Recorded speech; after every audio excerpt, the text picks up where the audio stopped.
Hi, I'm Jamie Poisson.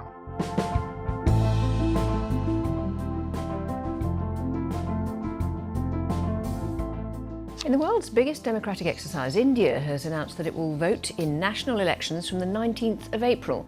Tomorrow, Mexico holds the largest election of its history. Nearly 100 million registered voters. Millions of South Africans have been voting in the country's election. And today is a crucial final day of voting in the snap elections in France.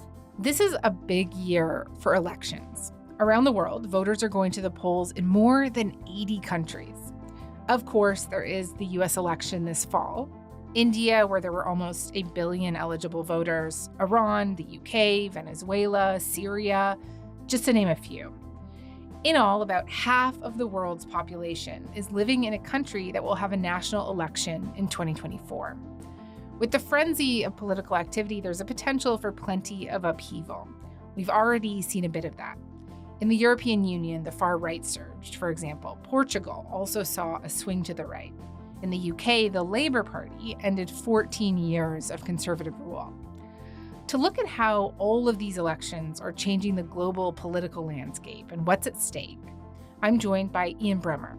He's an American author and political scientist and president of the Eurasia Group and G0 Media, which has really insightful coverage of international affairs. And I just want to note that we recorded this conversation before the weekend, before former President Donald Trump survived an assassination attempt in Butler, Pennsylvania. Since then, Ian has posted these remarks on social media.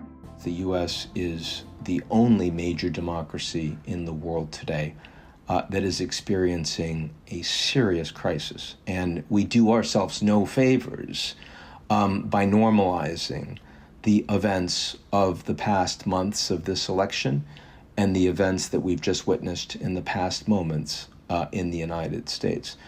This is going to require people to recognize that U.S. political institutions are in danger, and that they require our protection together as citizens to uphold the values that we believe in.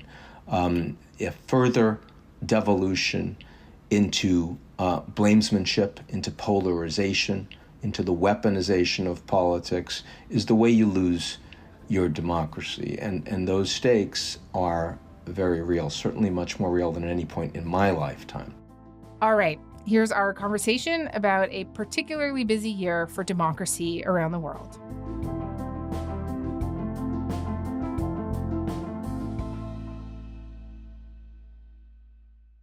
Ian, hi. Thank you so much for coming on to Front Burner. It's such a pleasure to have you. Sure, happy to be here. So before we get into specific elections, I want to start with the broad trends that you see motivating the world's vote. So as like half the world gets the chance to go to the polls this year, what do you think is the number one most common thing that they'll be looking for with their ballots? The most common thing is throwing out the incumbents.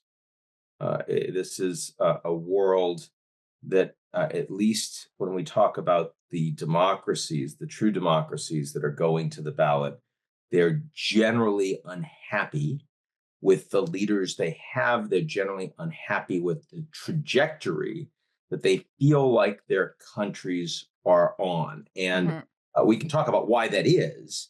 But if you asked me for, one general, like massively oversimplified commonality, that's what it would be. And just help me understand why that is. Like, why does so much of the world want this kind of change at the same time?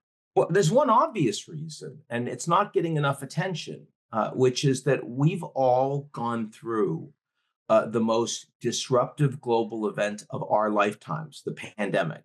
And the pandemic shut down the global economy, and it shut down our ability to move.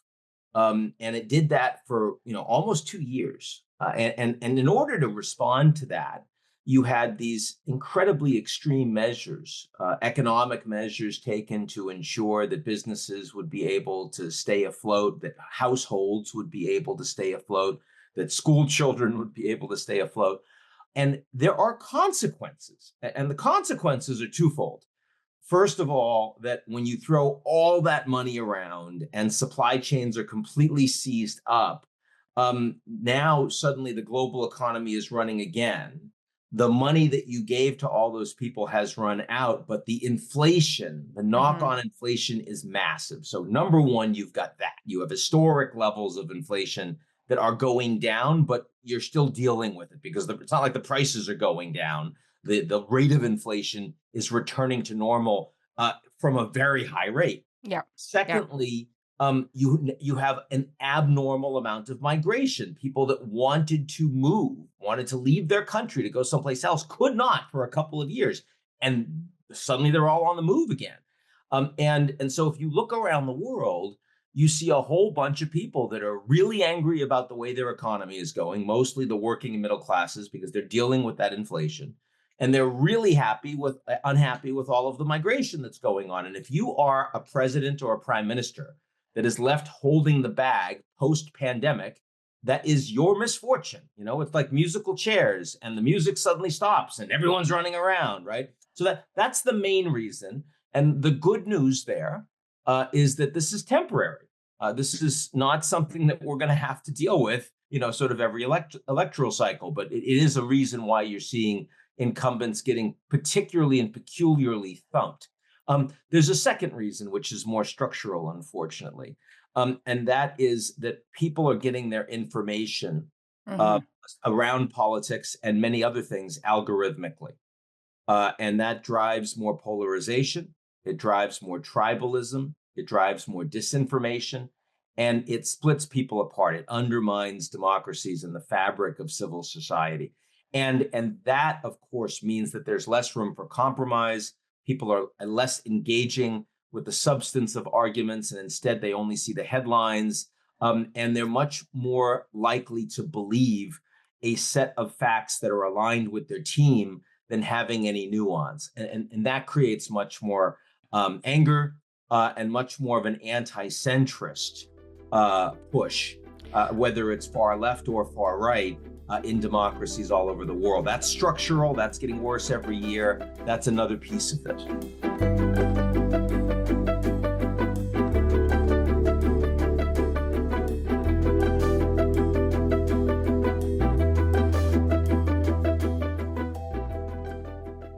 And just let's talk about that polarization a little bit more here. You know, in which direction are we seeing, you know, certain parts of the world move? Like, who's doing the better job here of grabbing all of these people who are like they're angry, they're discontent?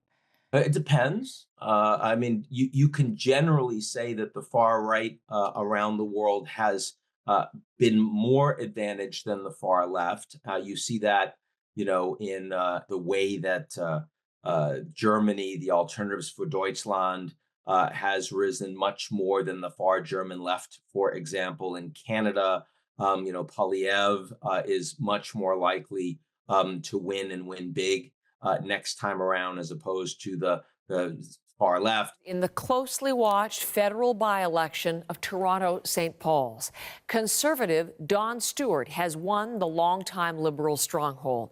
This is a stunning result in a seat the Liberals have held for more than 30 years, one that's sure to ignite more questions around the political future of Prime Minister Justin Trudeau.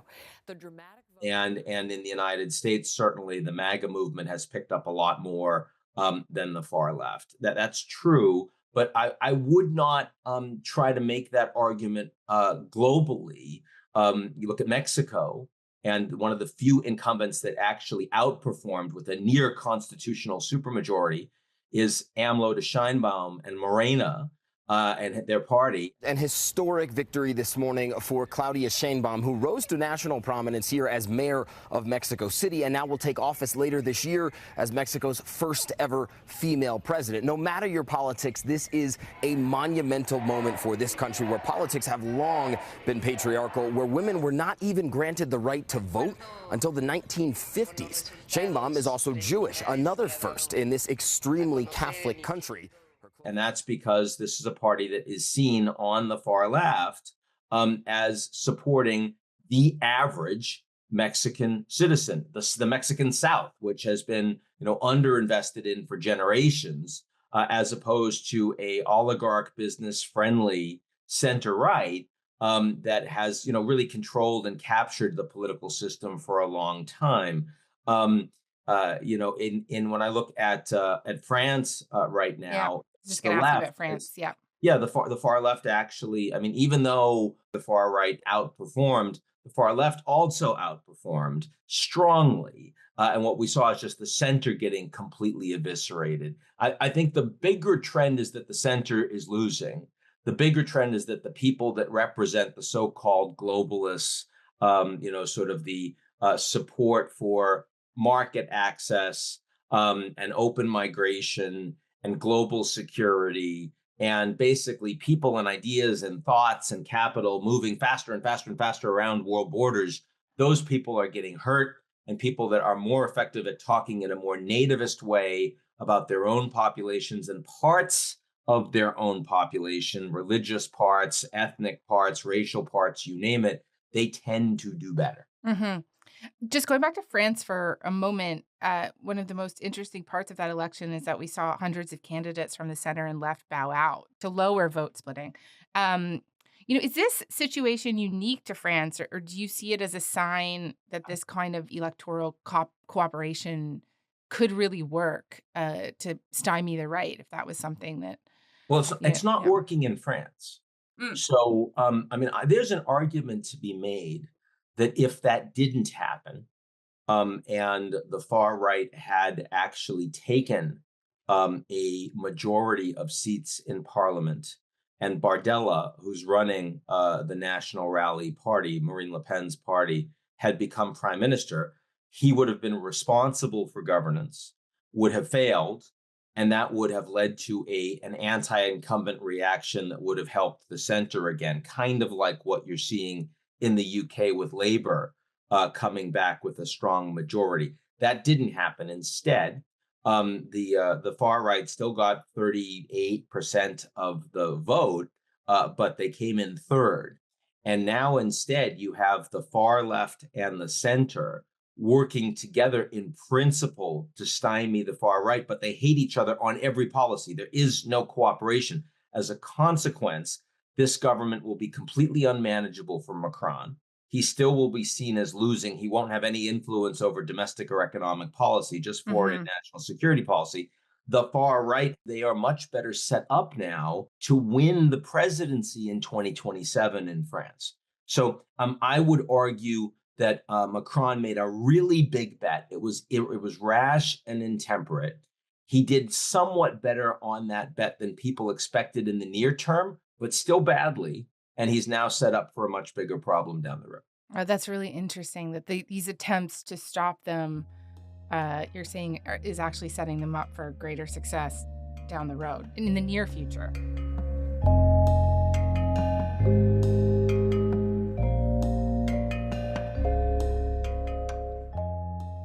If the political changes that we've been talking about continue to come to fruition, which, they certainly are, like it's certainly playing out that way. I imagine that it will impact the wars that are materially and diplomatically tied up with a lot of these countries, right? And how can we expect this to change the face of the war in Ukraine and the war in Gaza? Well, first of all, if you want to talk about the wars, you have to recognize that the United States continues to be by far the most powerful country militarily. And so what the Americans do has outsized impact on the war. So everything we've just talked about on France and the UK and other countries just matters a lot less, right? And specifically in the US, you saw 80% of senators vote in favor of a massive new military package with about $16 billion for Israel, $2 billion for Taiwan, and $61 billion for Ukraine. So there was a strong majority, but the MAGA right, the Make America Great Again right in the United States delayed that for 6 months, which hurt the Ukrainians. And they're the ones that want to end the war under any circumstances. Trump has used as an electoral line regularly, no new wars under me, 2 new wars under Biden, I'm going to end them. Who wants to spend all this money on the Ukrainians? Zelensky's a great salesman. He's wasting all your cash. He's going to get us involved in World War III. Why are we doing it? I will prevent and very easily World War III very easily. Before I even arrive at the Oval Office, I will have the disastrous war between Russia and Ukraine settled. It will be settled quickly. That resonates strongly with Trump's voting base. And if Trump becomes president, I think there is a much higher likelihood that he will make an effort to drive an immediate ceasefire, or else he cuts off the Ukrainians. Now, I've just spent a week in Washington for the NATO summit, the 75th, and met with probably 15 of the leaders in those delegations. And many of those leaders, almost all of them, are deeply worried about this. And that's because, they're on the front lines. They're the ones that fear that if the Americans pull out, they've got to face the Russians themselves. I mean, just while that meeting was going on, we learned about an advanced assassination plot that was foiled by the Russians against the CEO of the largest German defense company. They say the plot to kill CEO Armin Papago was one of a series of Russian government plans to assassinate industry executives across Europe who were supporting Ukraine's war effort. I mean, that's not, asymmetric warfare. That's warfare. And these leaders are very worried that if the Russians win in Ukraine, that they're going to have to face these challenges themselves. And that means they need to spend a lot more on defense. So it is true that the Americans are potentially dropping the ball on Ukraine on the basis of the questions that you're asking. But for the countries that are on the front lines, no matter who they vote in, they're going to be much more worried. And we see that with Poland. We see it with the Baltics. We see it with the Nordics. I think it is true that away from the front lines, so when you start talking about, sort of France, for example, Le Pen's party is much more willing to give away the store to Putin. And you can find that when you're talking about countries that don't feel like they have as much directly at stake. But let's keep in mind that an awful lot of Europe and an awful lot of NATO feel very differently.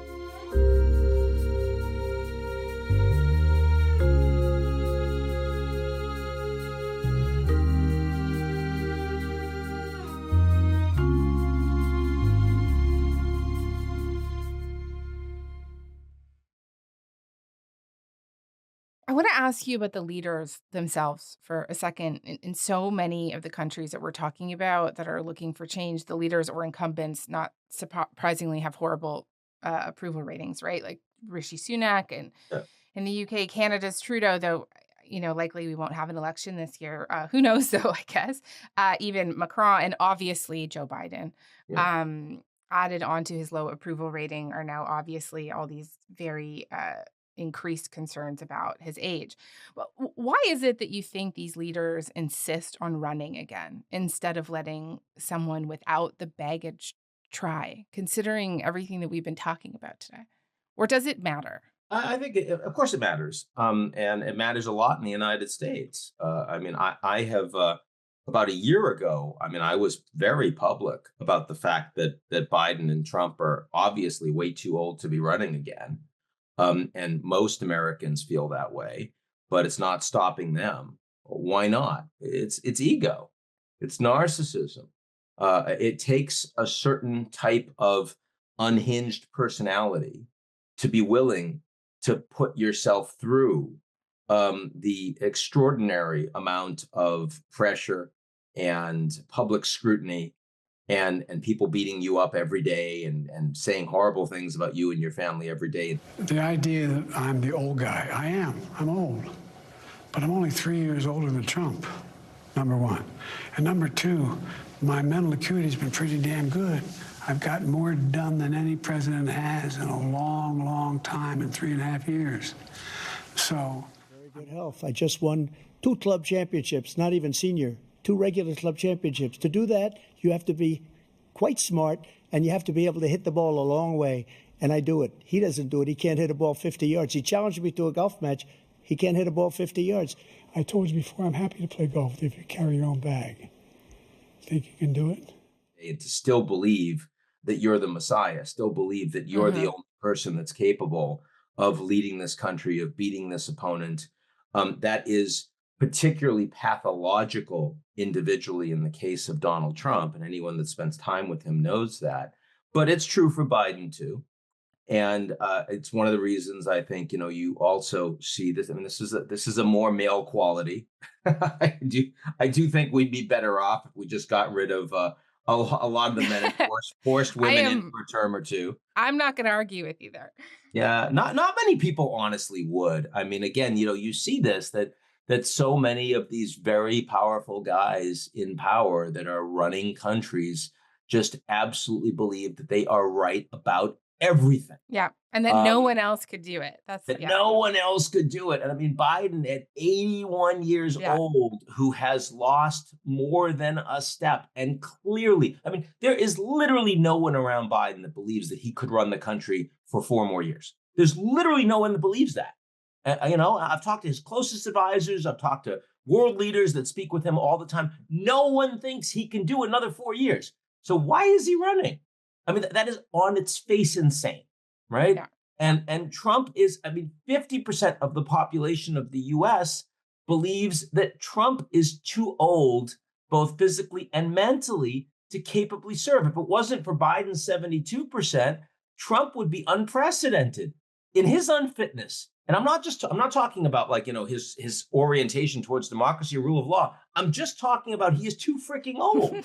and yet, that's you can't even begin to have that conversation with him. And so I think that's a serious problem. I think it's a failing of our system. And it makes people believe that their leaders aren't legitimate. It makes them feel disenfranchised. Yeah. It's a serious problem.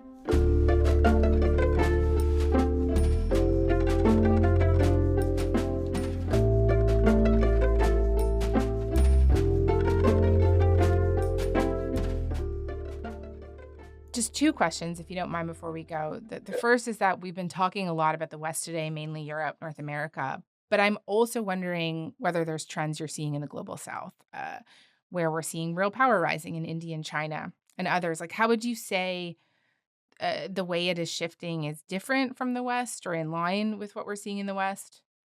Well, a lot of countries, when you talk about, there were elections this year in Russia, but one would not call them legitimate elections. Vladimir Putin has gotten winning elections down to a science. Over decades in power, he's figured out how to control public opinion, control the polls, and get rid of his opposition. He wants to make sure that he can say that he's Russia's chosen leader.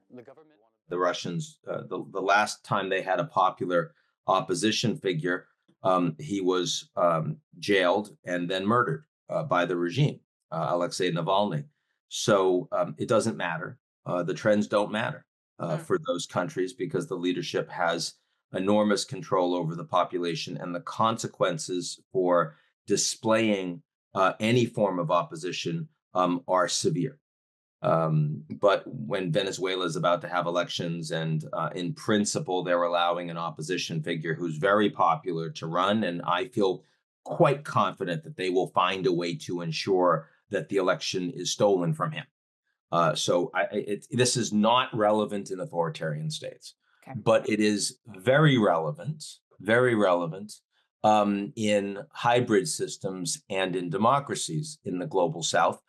In South Africa, the African National Congress got historically thumped and are now in a very weak coalition that will probably lead to the ouster of President Ramaphosa within a couple of years because of the same things we talked about, because of the challenges in the economy, in particular, because of views of corruption and because people are very angry with their incumbents. ANC had been leading, since Nelson Mandela, and this is the first time that they had to actually form a coalition to govern. In India, Modi is enormously popular. He has presided over an incredible amount of growth. They're growing at 8% a year right now, but still he underperformed significantly.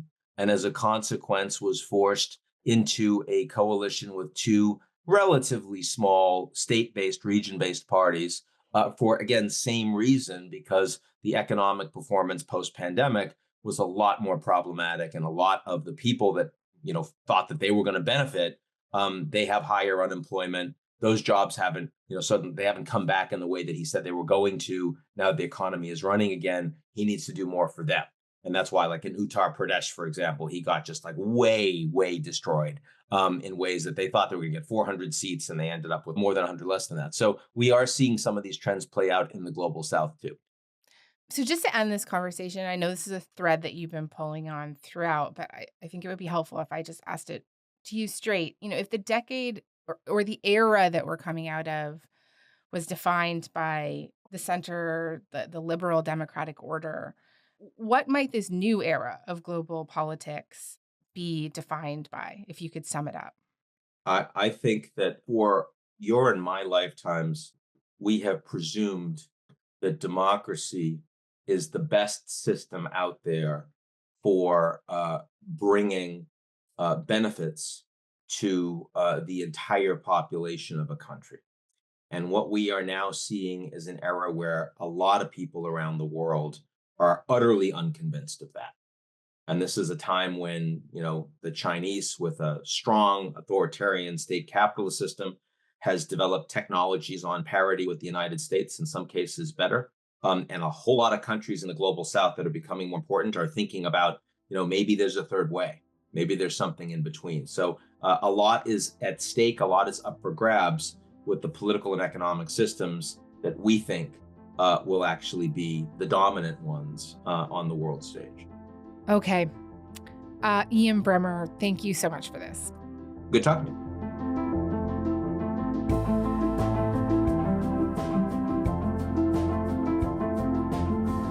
Okay, that is all for today. I'm Jamie Poisson. Thanks so much for listening, and we'll talk to you tomorrow.